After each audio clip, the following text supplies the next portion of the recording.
What if I told you the most powerful tool you'll ever have isn't your talent, your background, or your circumstances? It's your brain. And most people never learn how to use it. They let it run wild, reactive, overwhelmed by noise and habits they didn't choose. But not you. Not anymore. This isn't just a motivational speech.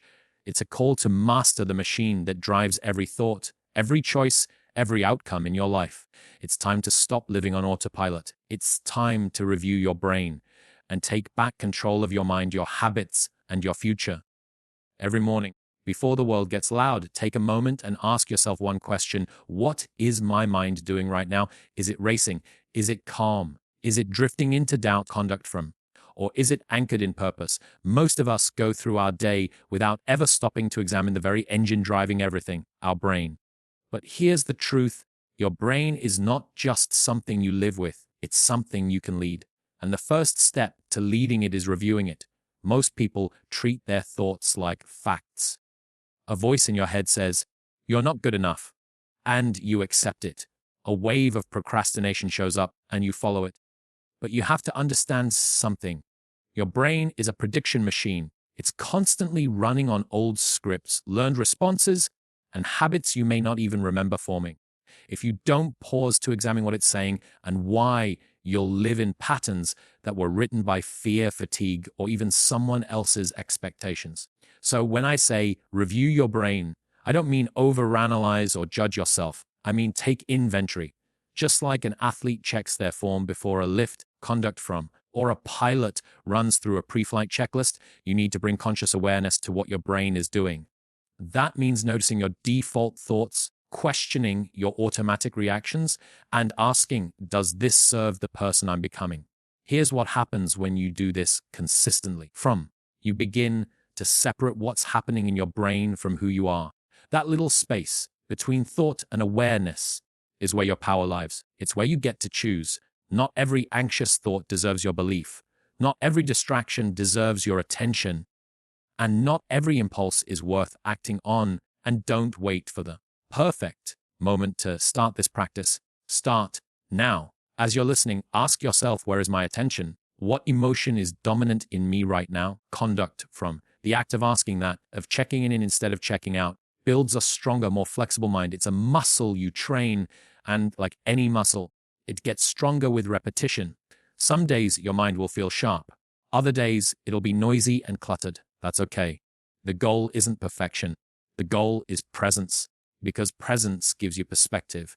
And with perspective, you can stop being a passenger to your own mind and start becoming the driver. You have more influence over your brain than you've been led to believe. But that influence begins the moment you choose to look inward, not outward. The moment you stop reacting and start reflecting. Review your brain before it runs your life on autopilot. We've been taught to believe our brain tells us is a reflection of who we are. That if you feel anxious, it must mean you're an anxious person. If you feel fear, you must be fearful.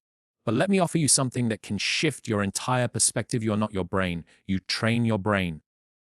Your brain is an organ. It's a biological tool designed to help you survive, interpret, and navigate the world. And just like a muscle, it responds to use. It adapts based on what you feed it, your focus, your habits, your environment, your routines. It's constantly learning, constantly rewiring. And that means you're not stuck with whatever mindset you woke up with this morning. You have the power to reshape it. But to do that, your conduct from, you have to stop identifying with every thought it generates. Think about it. If a thought pops into your head that says, conduct from, I'm going to fail, most people just accept that as truth. But that thought isn't you. It's just a signal, a product of old wiring, maybe a past experience. Your conduct from, maybe a fear. The key is not to fight it or bury it, but to recognize it for what it is, in a pattern your brain has learned. And if it's learned something that doesn't serve you anymore, it can unlearn it too. The same applies to emotions. When you say, I'm stressed, what you're really describing is your brain and body responding to a demand. When you say, I'm distracted, it's your brain reacting to an overstimulated environment. The problem comes when you start building your identity around those moments. Because the moment you do that, you stop seeing the opportunity to grow beyond them. So instead, reframe it. Say, my brain is experiencing stress right now, and I can work with that. Or, my brain is craving distraction, but I don't have to indulge it. That little shift in language rewires how you relate to your own mind. Conduct from. It puts you in the driver's seat instead of being pulled around by the noise. Every time you sit down to focus, even when it's hard, you're training your brain to tolerate discomfort. Every time you choose stillness over mindless scrolling, you're reinforcing your ability to direct attention from. Every time you move toward a challenge instead away from it, you're signaling to your brain, this is who I am now. Not because it feels easy, but because you've decided who you want to be and you're using your brain to build it. You are not at the mercy of how your mind feels in the moment. You're in a process of shaping it, deliberately, daily, and with purpose. So start acting like the person you want to become and let your brain catch up.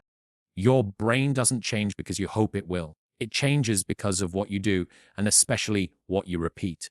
Every thought, every action, every decision is a signal from, and your brain is always listening, always adapting, always wiring itself based on the information you give it. That's what neuroplasticity is. It's the ability of your brain to rewire itself based on experience.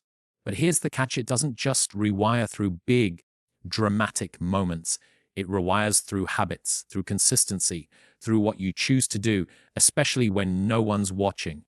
That's why habits are so powerful. They're not just routines.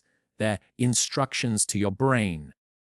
Every time you wake up and look at your phone, first thing in the morning, you're telling your brain to chase dopamine.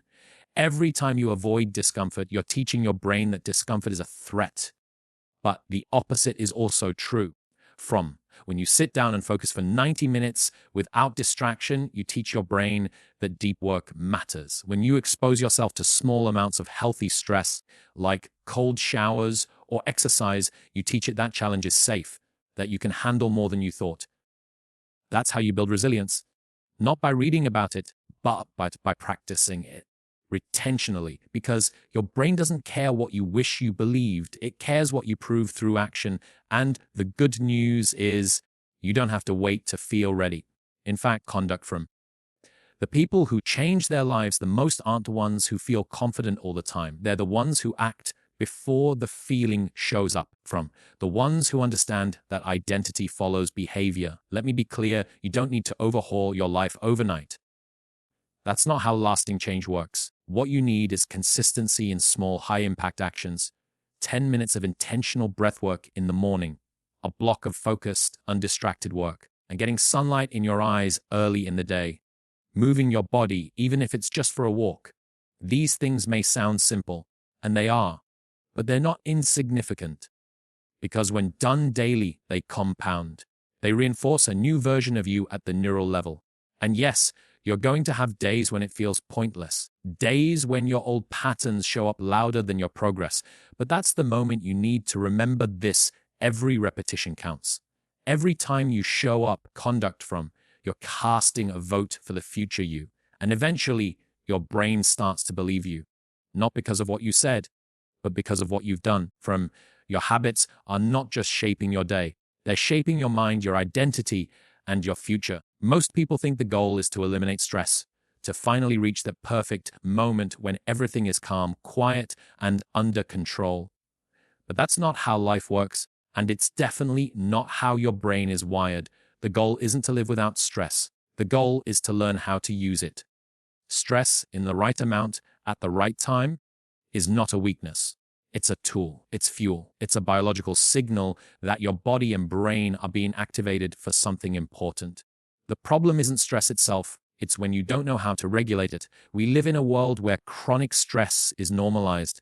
Emails, deadlines, notifications, expectations. It never stops.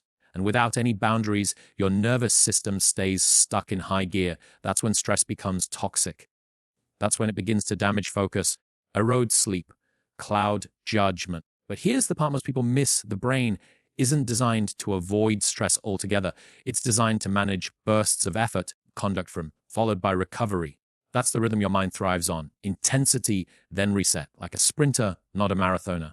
So the real power is learning how to dose stress.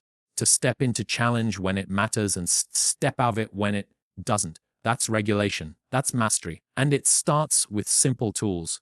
Tools that seem small but change everything, like breathwork. Just slowing your exhale activates the calming part of your nervous system. From like visual anchoring, fixing your gaze on a point helps reset your alertness, like managing your effort in blocks of time. 90 minutes of deep work, then a break. This is how you train your brain to respond, not just react. Stress is also tied to meaning. You don't feel stress when you're doing something that doesn't matter to you. Conduct from. You feel it when you care. When the stakes are high, when you're pushing yourself towards something that stretches you.